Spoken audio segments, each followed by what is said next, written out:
the financial impact, which is what we're saying. Liability management is just understanding the financial impact of borrowing over time.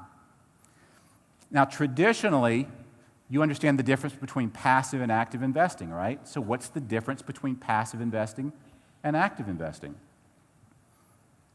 One makes the slides go out. They're right. Okay, so passive investing. We say that the $400,000 house, the location of where the house is purchased is a passive investment decision. And you make it how often? Once. Unless you're in a trailer park in North Carolina, you may make that many, many times. But in a typical transaction, you're going to make that one time. That's the old location. The active component of investing in real estate now is the mortgage and the related equity. That is the new location, I believe, of the next 10, 15, 20 years.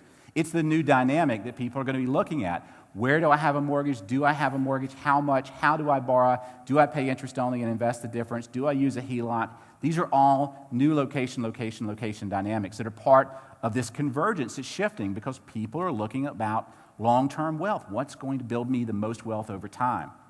I would also argue that the new team that's going to emerge is going to be around lender, advisor, and realtor, working in perfect harmony. Form new alliances in new ways, okay? We have folks teaching financial planning concepts to realtors. Most realtors, 9 out of 5, don't understand math. So having that opportunity to spend time with a realtor and help them understand the financial impact of wealth and why their clients buy properties and what it does for them has a huge shift in the way that realtor views you in your community, especially if you're giving them CE credits or you're doing other things that give you that additional credibility. But you're going to see more advisors and lenders and realtors working together. Products versus problems. If you get in the price-service-product dynamic at the bottom of the stool there, you can do that, but typically someone can always match your product and someone can always match your price. What we found is when we went from product selling to problem solving, the way we were viewed in our community was shifted dramatically.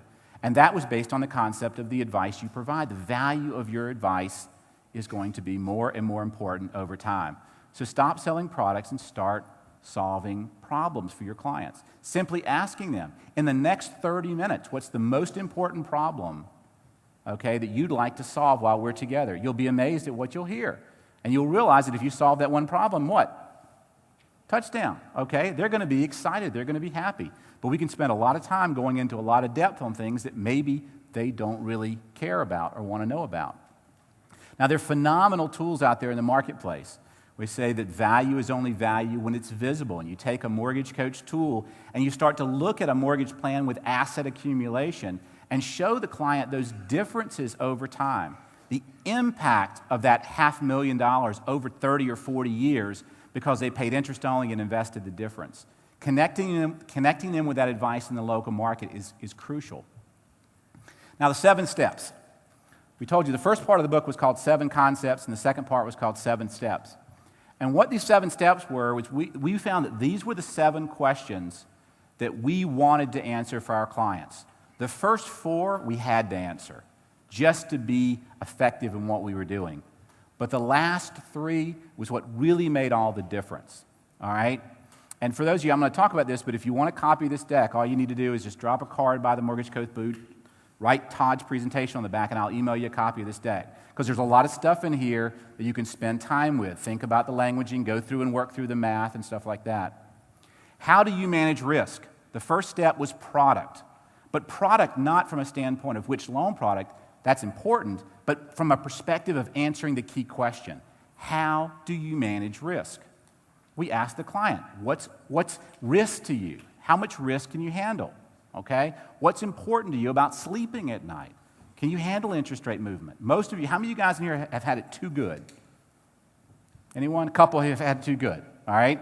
So most people tend to be okay with the too good stuff, right? You kind of adapt to it pretty quickly. But clients are pretty scared about how bad is the unknown, how bad is too bad. So asking them that question and figuring out what product is going to help them manage their interest rate risk was important. Payment, how do you repay the loan? okay? We went into this whole mode of never pay off your house, blah, blah, blah. You're stupid if you do that. It's going to cost you a bunch of money. But some people, they didn't buy into that. That's why I say mortgage planning is not for everybody. For some people, it's about getting paid off as quickly as they can. They want to get out of debt. My job is not to talk them into doing something they don't want to do. It's to help them figure out the most effective way to get out of debt as quickly as possible. That's, to me, what liability management is. That's part of the advice. So how do you repay the loan? When you think about managing risk, we typically do that with fixed interest rate loans for 5 years or 10 years or 30 years. There's only 3 ways to repay: amortizing, conservative, interest only, moderate, neg am, deferred interest, pretty aggressive, right? So we would take these things and simplify them around aggressive, moderate, and conservative, and that's what we do in the book. We try to think about each of these steps. How much is available to you? That changes all the time, right?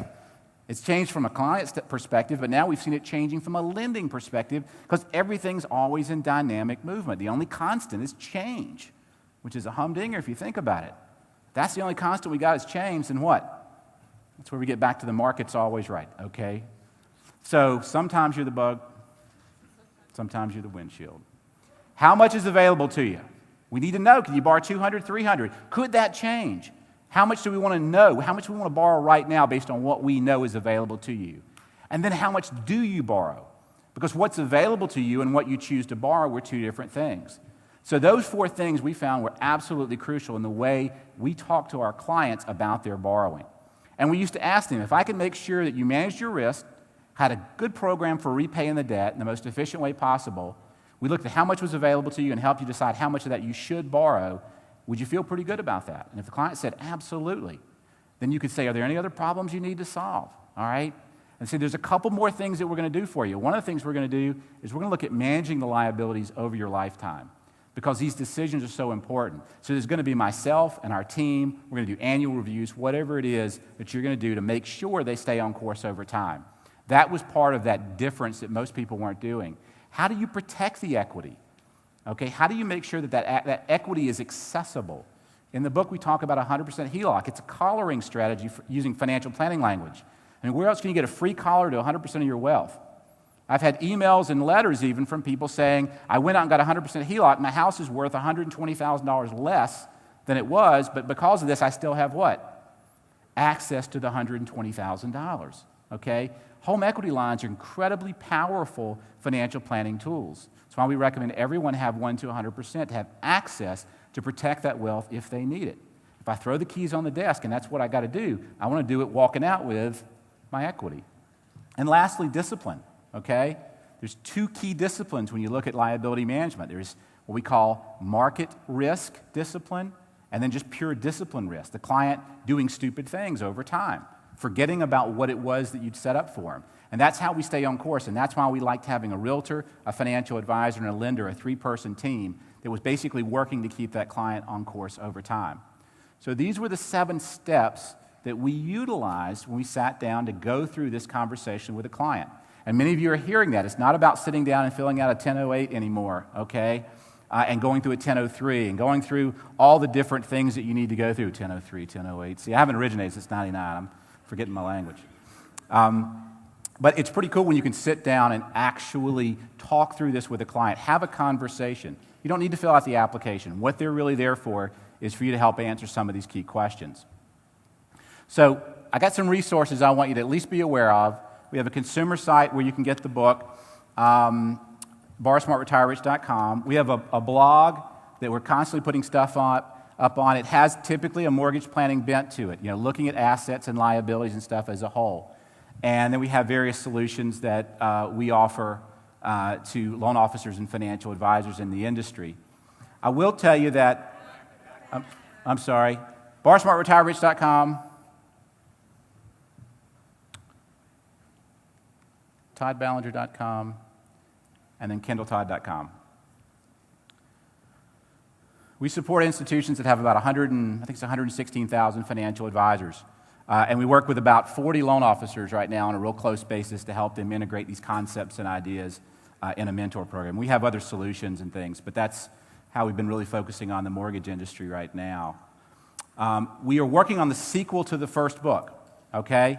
And it's 37 problem strategies and conversations. And basically, they're case